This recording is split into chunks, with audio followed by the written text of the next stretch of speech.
اعوذ باللہ من الشیطان الرجیم بسم اللہ الرحمن الرحیم۔ قصہ حضرت آدم علیہ السلام۔ آدم اور حوا علیہم السلام دخول جنت سے خروج تک۔ ارشاد باری تعالیٰ ہے، بسم اللہ الرحمن الرحیم۔ وَيَا آدَمُ اسْكُنْ أَنْتَ وَزَوْجُكَ الْجَنَّةَ فَكُلَا مِنْ حَيْثُ شِئْتُمَا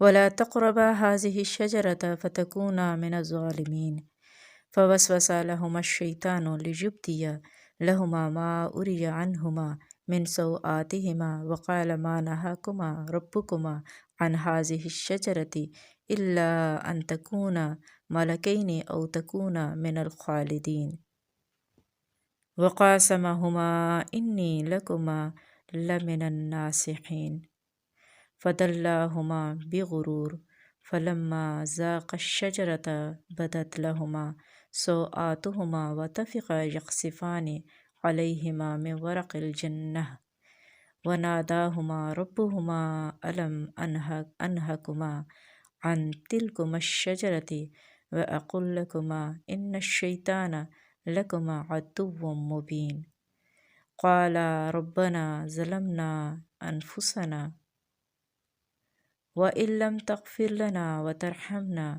لَنَكُونَنَّ مِنَ الْخَاسِرِينَ قَالَ اهْبِطُوا بَعْضُكُمْ لِبَعْضٍ عَدُوٌّ وَلَكُمْ فِي الْأَرْضِ مُسْتَقَرٌّ وَمَتَاعٌ إِلَىٰ حِينٍ قَالَ فِيهَا تَحْيَوْنَ وَفِيهَا تَمُوتُونَ وَمِنْهَا تُخْرَجُونَ۔ صدق اللہ العظیم۔ ترجمہ۔ اور ہم نے آدم سے کہا کہ تم اور تمہاری بیوی بہشت میں رہو سہو اور جہاں سے چاہو اور جو چاہو نوش جان کرو، مگر اس درخت کے پاس نہ جانا ورنہ گنہگار ہو جاؤ گے۔ سو شیطان دونوں کو بہکانے لگا تاکہ ان کی ستر کی چیزیں یعنی شرم گاہیں جو ان سے پوشیدہ تھیں کھول دے، اور کہنے لگا کہ تم کو تمہارے پروردگار نے اس درخت سے صرف اس لیے منع کیا ہے کہ تم فرشتے نہ بن جاؤ یا ہمیشہ جیتے نہ رہو، اور ان سے قسم کھا کر کہا کہ میں تو تمہارا خیر خواہ ہوں۔ غرض مردود نے دھوکہ دے کر ان کو معصیت کی طرف کھینچ ہی لیا۔ جب انہوں نے اس درخت کے پھل کو کھا لیا تو ان کی ستر کی چیزیں کھل گئیں اور وہ بہشت کے درختوں کے پتے توڑ توڑ کر اپنے اوپر چپکانے ستر چھپانے لگے۔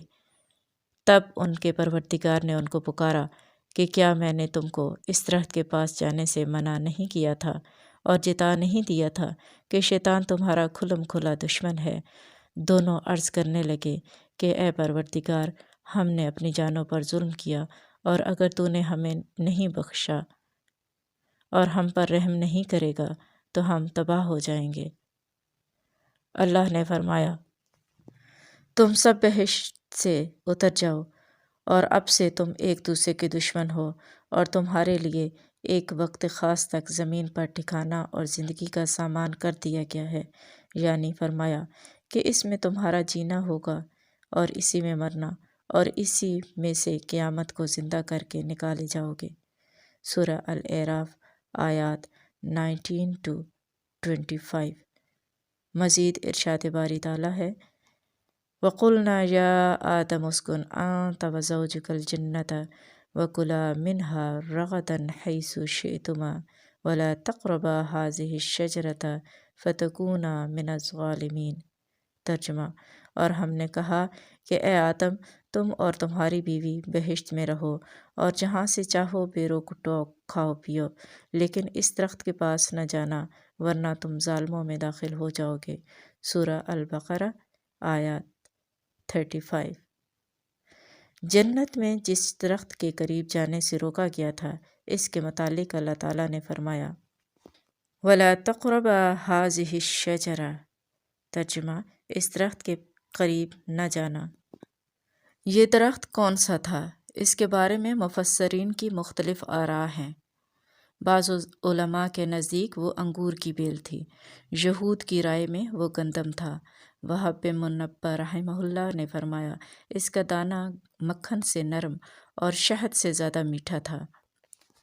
ابو مالک رحمہ اللہ نے فرمایا وہ کھجور کا درخت تھا۔ مجاہد رحمہ اللہ کی رائے ہے کہ وہ انجیر کا درخت تھا۔ ابو العالیہ رحمہ اللہ نے فرمایا یہ کوئی ایسا درخت تھا کہ اس کو کھانے سے قضائے حاجت کی ضرورت پیش آتی تھی اور جنت کی زمین میں قضائے حاجت مناسب نہیں۔ یہ اختلاف معمولی ہے، اللہ تعالیٰ نے اس درخت کا تعین نہیں فرمایا۔ اگر اس کے تعین میں کوئی حکمت ہوتی تو اللہ تعالیٰ متعین طور پر بیان فرما دیتا، لہٰذا اس میں رائے زنی سے اجتناب بہتر ہے۔ اس مسئلہ میں بھی اختلاف ہے کہ آدم علیہ السلام کو جس جنت میں ٹھہرایا گیا تھا کیا وہ آسمان والی جنت ہے یا وہ زمین میں کوئی باغ تھا۔ اس مسئلہ میں بھی اختلاف ہے کہ آدم علیہ السلام کو جس جنت میں ٹھہرایا گیا تھا کیا وہ آسمان والی جنت ہے یا وہ زمین میں کوئی باغ تھا۔ اکثر علماء کی رائے یہ ہے کہ یہ جنت آسمان میں ہے اور اس کا نام جنت المأویٰ یا جنت الخلد ہے۔ قرآن مجید کی آیات اور احادیث نبویہ کے الفاظ کا ظاہری مفہوم اس کی تائید کرتا ہے، جیسے ارشاد ہے وَقُلْنَا يَا آدَمُ اسْكُنْ أَنْتَ وَزَوْجُكَ الْجَنَّةَ۔ ترجمہ، ہم نے کہا اے آدم تو اور تیری بیوی جنت میں رہو۔ سورہ البقرہ آیت 35۔ اس آیت میں الجنہ کا عموم کا معنی نہیں دیتا بلکہ عہد ذہنی یعنی مخاطب کو پہلے سے معلوم چیز کی طرف اشارہ کے لیے ہے۔ اس صورت میں اس سے مراد وہی جنت ہو سکتی ہے جو شریعت نے بتائی ہے، یعنی جنت المأویٰ، جیسے آدم اور موسیٰ علیہم السلام کے درمیان بات چیت کے دوران میں موسیٰ علیہ السلام نے فرمایا آپ نے اپنے آپ کو اور ہم سب کو جنت سے کیوں نکلوا دیا۔ ایک دوسری حدیث میں رسول اللہ صلی اللہ علیہ وآلہ وسلم نے فرمایا اللہ تعالیٰ لوگوں کو جمع فرمائے گا، جب جنت مومنوں کے قریب لائی جائے گی تو وہ اٹھ کھڑے ہوں گے۔ وہ آدم علیہ السلام کی خدمت میں حاضر ہو کر عرض کریں گے ابا جان ہمارے لیے جنت کا دروازہ کھلوا دیجیے۔ وہ فرمائیں گے تمہیں جنت سے تمہارے والد کی غلطی ہی نے نکلوایا تھا۔ اس حدیث میں بظاہر ایک قوی دلیل موجود ہے کہ وہ جنت المأویٰ ہی تھی جس سے آدم علیہ السلام کو نکالا گیا، تاہم اس استدلال پر تنقید کی گنجائش موجود ہے۔ دوسرے علماء کرام رحمہ اللہ علیہم فرماتے ہیں کہ جس جنت میں آدم علیہ السلام کو رکھا گیا تھا وہ جنت الخلد ہمیشہ کی زندگی والی جنت نہیں تھی، کیونکہ انہیں ایک درخت کا پھل کھانے سے باز رہنے کا مکلف کیا گیا تھا۔ وہ اس جنت میں سوتے بھی تھے اور اس سے نکال بھی دیے گئے، نیز اس جنت میں ان کے پاس ابلیس آیا۔ ان امور سے معلوم ہوتا ہے کہ وہ جنت المأویٰ نہیں تھی۔ اس قول کی تائید میں موجودہ تورات کے بیان کو بھی شامل کیا جاتا ہے۔ خلاصہ کلام یہ ہے کہ وہ جنت جس میں آدم و حوا علیہم السلام رہے، اس کے بارے میں دو آراء ہیں۔ نمبر 1، وہ جنت الخلد ہے۔ نمبر 2، وہ کوئی اور جنت تھی جو اللہ تعالیٰ نے ان کے لیے تیار کی اور اس میں ان کی آزمائش ہوئی۔ وہ جنت الخلد نہیں، اس لیے کہ جنت الخلد دارالامتحان نہیں، دارالجزا ہے۔ دوسرے قول کے قائلین میں پھر اختلاف ہے۔ نمبر 1، ایک قول یہ ہے کہ وہ جنت آسمان میں تھی کیونکہ اللہ تعالیٰ نے انہیں اس سے نیچے اتارا۔ نمبر 2، دوسرا قول یہ ہے کہ وہ زمین میں تھی کیونکہ اللہ تعالیٰ نے آزمائش کے طور پر انہیں ایک خاص درخت سے منع فرمایا تھا، دوسرے درختوں کے پھلوں سے نہیں، اور یہ واقعہ ابلیس کو سجدہ کا حکم دیے جانے کے بعد کا ہے۔ واللہ عالم۔ دوسرے قول والوں کی طرف سے ایک سوال اٹھایا گیا ہے جس کا جواب دینے کی ضرورت ہے۔ وہ کہتے ہیں یقینی بات ہے کہ جب ابلیس نے آدم علیہ السلام کو سجدہ کرنے سے انکار کیا تو اللہ تعالیٰ نے اسے جنت سے نکل جانے کا حکم دے دیا، اور یہ حکم قانونی حکم کی حیثیت نہیں رکھتا تھا جس کی تعمیل بھی ممکن ہوتی ہے اور عدم تعمیل بھی، بلکہ یہ تنفیذی حکم تھا جس کی عدم تعمیل اور اس سے سرتابی ممکن نہیں۔ اس لیے فرمایا اخرج منہا مذءوما مدحورا، نکل جا یہاں سے ذلیل و خوار ہو کر۔ سورہ الاعراف آیت 18۔ اور فرمایا فاہبط منہا فما یکون لک ان تتکبر فیہا، اس سے اتر جا، تجھے کوئی حق نہیں کہ اس میں رہ کر تکبر کرے۔ سورہ الاعراف آیت نمبر 13۔ اور فرمایا فاخرج منہا فانک رجیم، سو اس سے نکل جا کیونکہ تو مردود ہے۔ سورہ الزمر آیت نمبر 77۔ ان آیات میں منہا سے، اس سے مراد جنت یا آسمان یا درجہ ہے، جو مطلب بھی لیا جائے بہرحال وہ اس جگہ میں موجود نہیں رہ سکتا جس سے نکال دیا گیا اور دور کر دیا گیا، وہ نہ وہاں رہ سکتا ہے نہ اس کا وہاں سے گزر ہو سکتا ہے۔ وہ یہ بھی کہتے ہیں قرآن مجید کی آیات کا ظاہر مفہوم یہ ہے کہ ابلیس نے آدم علیہ السلام کے دل میں وسوسہ ڈالا اور انہیں مخاطب کر کے کہا هل ادلک علی شجرۃ الخلد وملک لا یبلی، بھلا میں تم کو ایسا درخت بتاؤں جو ہمیشہ کی زندگی کا ثمرہ دے اور ایسی بادشاہت کہ کبھی زائل نہ ہو۔ سورہ طٰہٰ آیت 120۔ اور کہا ما نہاکما ربکما عن ہذہ الشجرۃ الا ان تکونا ملکین او تکونا من الخالدین وقاسمہما انی لکما لمن الناصحین فدلاہما بغرور۔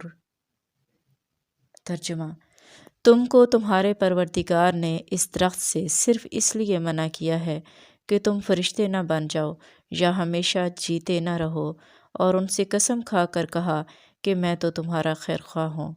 غرض مردود نے دھوکہ دے کر ان کو معصیت کی طرف کھینچ ہی لیا۔ سورہ الاعراف آیات 20-22۔ ان آیات سے معلوم ہوتا ہے کہ وہ ان کی جنت میں ان کے ساتھ موجود تھا۔ اس کا جواب یہ دیا گیا ہے کہ عین ممکن ہے وہ جنت میں سے گزرتے ہوئے ان سے ملا ہو، اس کے لیے ضروری نہیں ہے کہ وہ بھی جنت میں ٹھہرا ہو، اور یہ بھی ہو سکتا ہے کہ اس نے جنت کے دروازے پر کھڑے ہو کر یا آسمان کے نیچے سے آدم و حوا علیہم السلام کے دل میں یہ وسوسہ ڈالا ہو، واللہ عالم۔ آدم اور حوا علیہم السلام کے خلاف شیطان کی چال۔ شیطان نے حضرت آدم علیہ السلام سے دشمنی کا عملی مظاہرہ کرتے ہوئے انہیں جنت سے نکلوا دیا، نہایت مکر سے انہیں گمراہ کیا اور اپنے رب کی نافرمانی پر آمادہ کیا، جس کی سزا میں آدم علیہ السلام کو جنت اور اس کی نعمتوں سے محروم اور دکھوں کی جگہ زمین میں آباد ہونا پڑا۔ اللہ تعالیٰ نے فرمایا فَأَزَلَّهُمَا الشَّيْطَانُ عَنْهَا، شیطان نے انہیں اس سے بہکا دیا یعنی جنت سے، فَأَخْرَجَهُمَا مِمَّا كَانَا فِيهِ، پھر انہیں اس سے نکال دیا جس میں وہ تھے۔ سورہ البقرہ آیت نمبر 36۔ یعنی نعمت، راحت اور سرور دل سے نکال کر محنت، مشقت اور مصیبت والی دنیا میں پہنچا دیا، وہ اس طرح کہ اس نے ان کے دلوں میں وسوسہ ڈالا اور اس کے اچھا ہونے کا احساس دلایا، جیسے کہ اللہ تعالیٰ کا ارشاد ہے فَوَسْوَسَ لَهُمَا الشَّيْطَانُ لِيُبْدِيَ لَهُمَا مَا أُرِيَ عَنْهُمَا مِنْ سَوْآتِهِمَا وَقَالَ مَا نَهَاكُمَا رَبُّكُمَا عَنْ هَٰذِهِ الشَّجَرَةِ إِلَّا أَن تَكُونَا مَلَكَيْنِ أَوْ تَكُونَا مِنَ الْخَالِدِينَ۔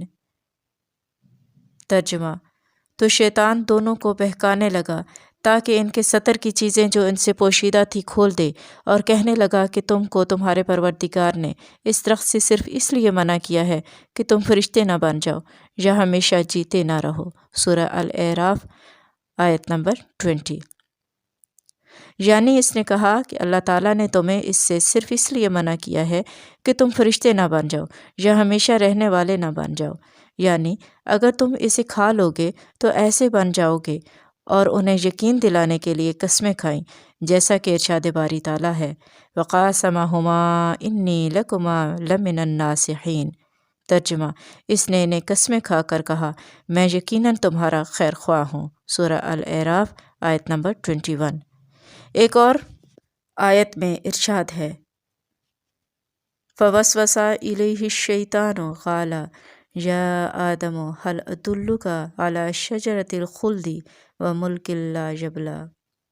ترجمہ: تو شیطان نے ان کے دل میں وسوسہ ڈالا اور کہا کہ آدم، بھلا میں تم کو ایسا درخت بتاؤں جو ہمیشہ کی زندگی کا ثمرہ دے اور ایسی بادشاہت کے کبھی زائل نہ ہو۔ سورہ طٰہٰ آیت 120۔ یہ جو اس نے کہا، میں آپ کو ایک ایسا درخت بتاؤں گا جس کو کھانے کے نتیجے میں آپ ان موجودہ نعمتوں میں ہمیشہ رہنے کے مستحق ہو جائیں گے اور آپ کو ایسی حکومت حاصل ہوگی جو کبھی تباہ ہوگی اور نہ ختم ہوگی۔ یہ بات محض دھوکے، فریب اور جھوٹ پر مبنی تھی۔ ممکن ہے یہ وہی درخت ہو جس کا ذکر حضرت ابو ہریرہ رضی اللہ تعالیٰ عنہ کی اس حدیث میں ہے۔ رسول صلی اللہ علیہ وآلہ وسلم نے فرمایا، جنت میں ایک درخت ہے جس کے سائے میں ایک سوار 100 سال تک چلتا رہے تو اسے طے نہ کر سکے۔ فرمان الہی، فَدَلَّاهُمَا بِغُرُورٍ فَلَمَّا ذَاقَا الشَّجَرَةَ بَدَتْ لَهُمَا سَوْآتُهُمَا وَطَفِقَا يَخْصِفَانِ عَلَيْهِمَا مِنْ وَرَقِ الْجَنَّةِ۔ ترجمہ: پس مردود نے دھوکہ دے کر ان کو معصیت کی طرف کھینچ ہی لیا۔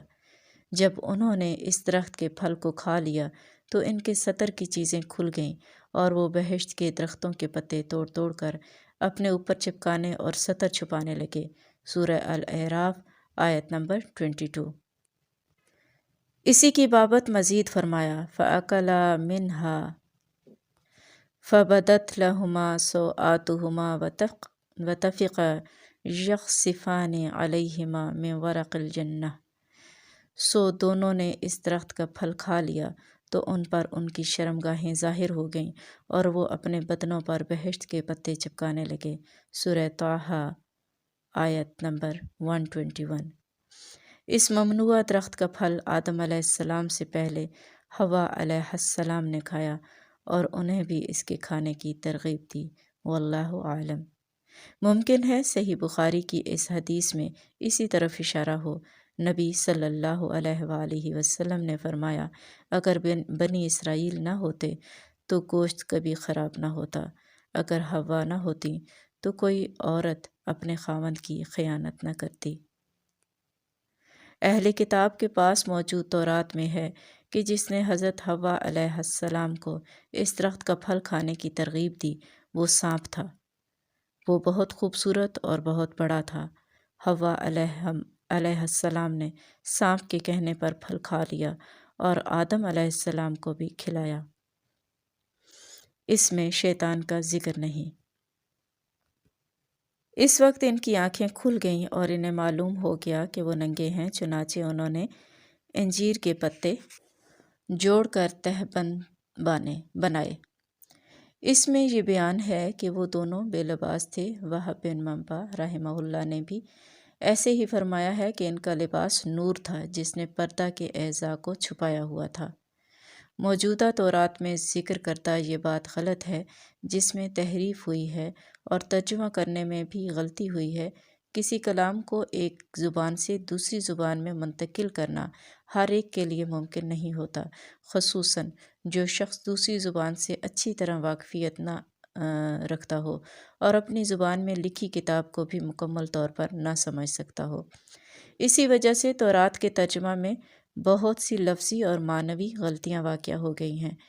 قرآن عظیم نے واضح کیا ہے کہ ان کے جسم پر لباس موجود تھا۔ ارشاد ربانی ہے، يَنزِعُ عَنْهُمَا لِبَاسَهُمَا لِيُرِيَهُمَا سَوْآتِهِمَا۔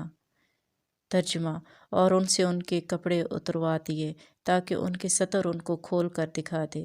سورہ الاعراف آیت نمبر 27۔ اس لیے یہی بات صحیح ہے۔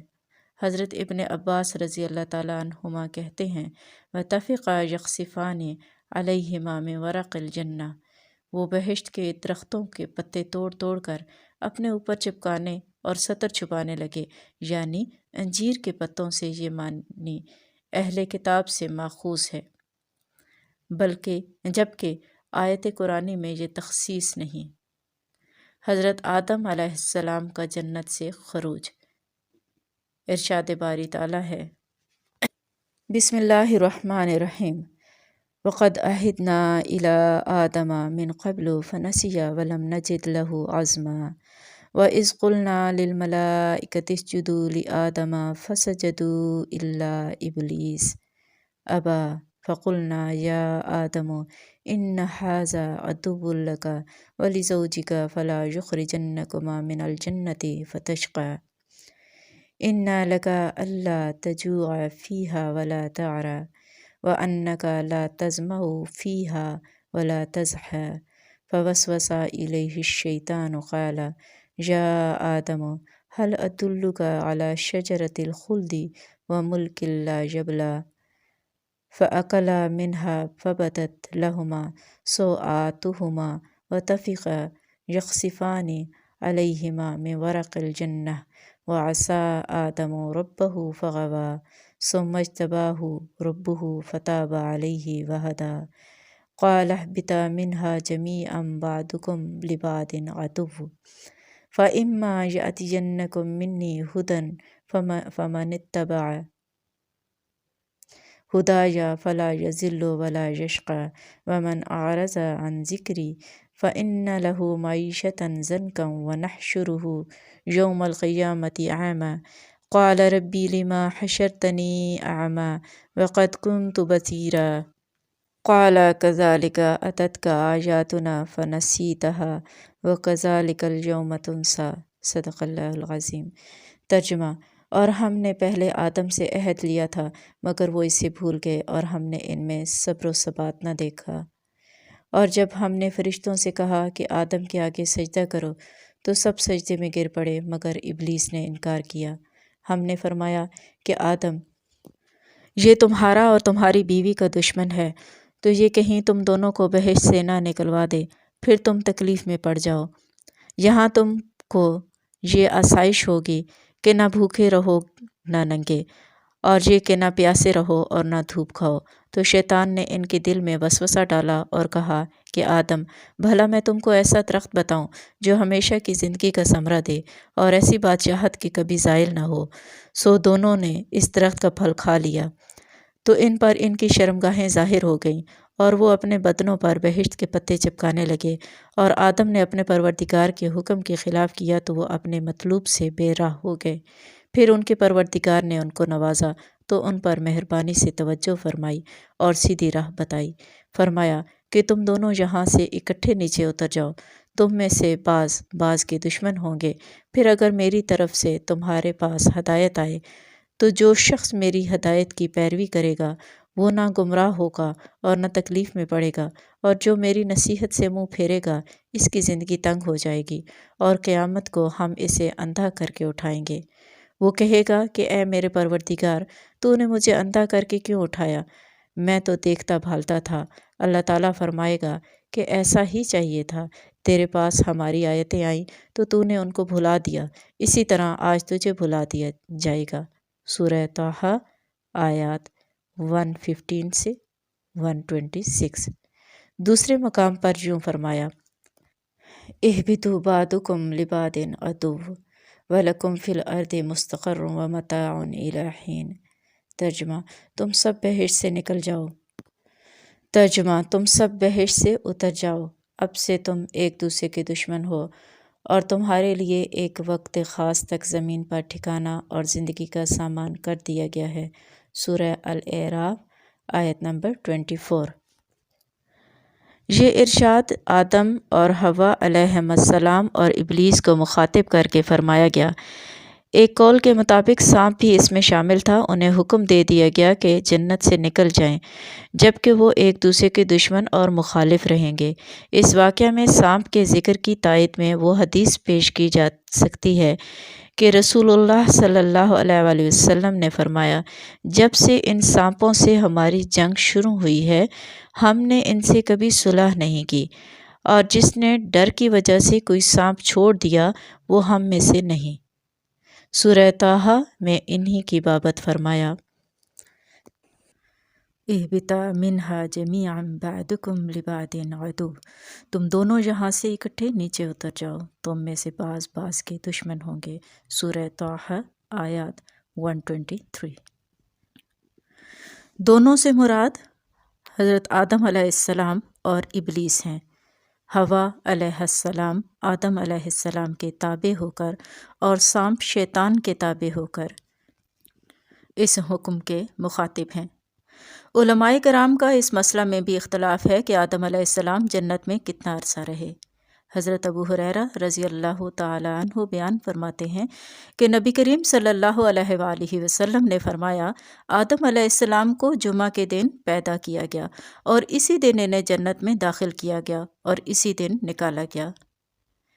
اگر مذکورہ بالا حدیث کا یہ مطلب لیا جائے کہ جس دن ان کو پیدا کیا گیا اسی دن انہیں نکالا گیا، اور یہ سمجھا جائے کہ جنت کے ایک دن سے مراد موجودہ دنوں جیسی مدت ہے، تو نتیجہ یہ ہوگا کہ وہ دنیا کے دن جیسے ایک دن کا کچھ حصہ ٹھہرے، لیکن یہ رائے محل نظر ہے۔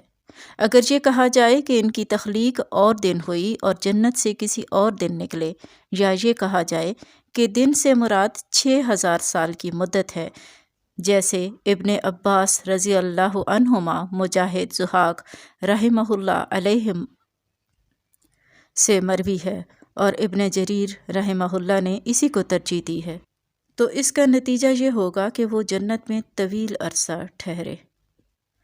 حضرت ابن عباس رضی اللہ عنہما سے مروی ہے کہ آدم علیہ السلام کو مکہ مکرمہ اور طائف کے درمیان دہنہ نامی مقام پر اتارا گیا۔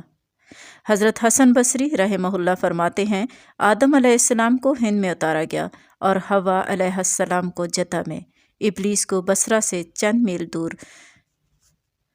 دستمیان نامی جگہ میں، اور سانپ کو اصفہان میں اتارا گیا۔ جبکہ حضرت ابن عمر رضی اللہ عنہما فرماتے ہیں، آدم علیہ السلام کو صفا پہاڑی اور حوا علیہ السلام کو مروہ پہاڑی پر اتارا گیا۔ حضرت ابو موسیٰ اشعری رضی اللہ عنہ سے روایت ہے، انہوں نے فرمایا، جب اللہ تعالیٰ نے آدم علیہ السلام کو جنت سے زمین پر اتارا تو آپ کو ہر چیز بنانا سکھایا اور جنت کے کچھ پھل عطا فرمائے۔ تمہارے یہ زمینی پھل جنت کے پھلوں میں سے ہیں، فرق یہ ہے کہ ان میں تبدیلی آتی ہے، خراب بھی ہو جاتے ہیں، اور ان میں تبدیلی نہیں آتی۔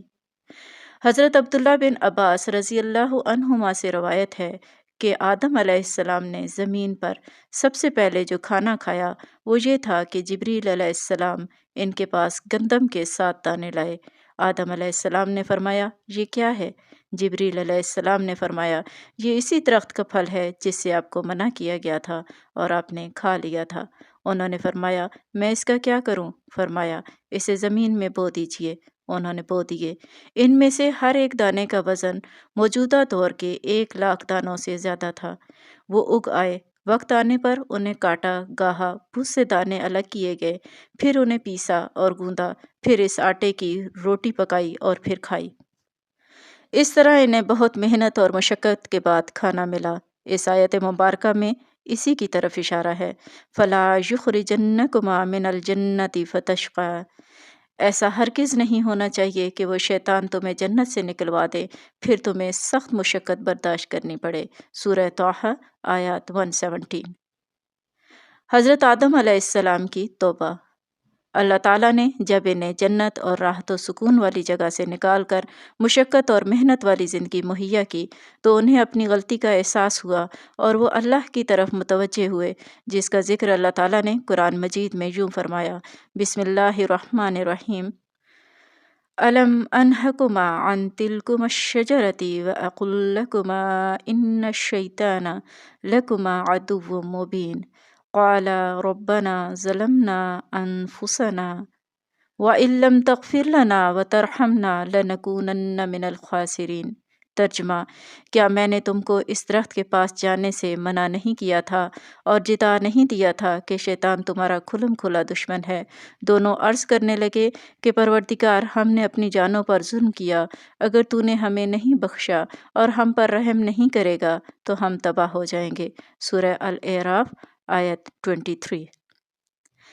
آدم علیہ السلام نے یہ کلمات اللہ تعالیٰ سے ہی سیکھے تھے، جیسا کہ قرآن مجید میں اس کی وضاحت ہے۔ فَتَلَقَّىٰ آدَمُ مِن رَبِّهِ کلمات، پھر آدم نے اپنے پروردگار سے کچھ کلمات سیکھے۔ سورہ البقرہ آیت 37۔ ان الفاظ میں اپنی غلطی کا اعتراف ہے، اللہ کی طرف توجہ ہے، اس کے سامنے عجز و نیاز اور تذلل کا اظہار ہے، اور اس مشکل گھڑی میں اللہ تعالیٰ کی طرف محتاجی کا اقرار ہے۔ آدم علیہ السلام کی اولاد میں سے جس شخص کو یہ راز سمجھ آ گیا، اس کی دنیا بھی سمجھ جائے گی اور آخرت بھی۔ ربنا ظلمنا انفسنا وان لم تغفر لنا وترحمنا لنکونن من الخاسرین۔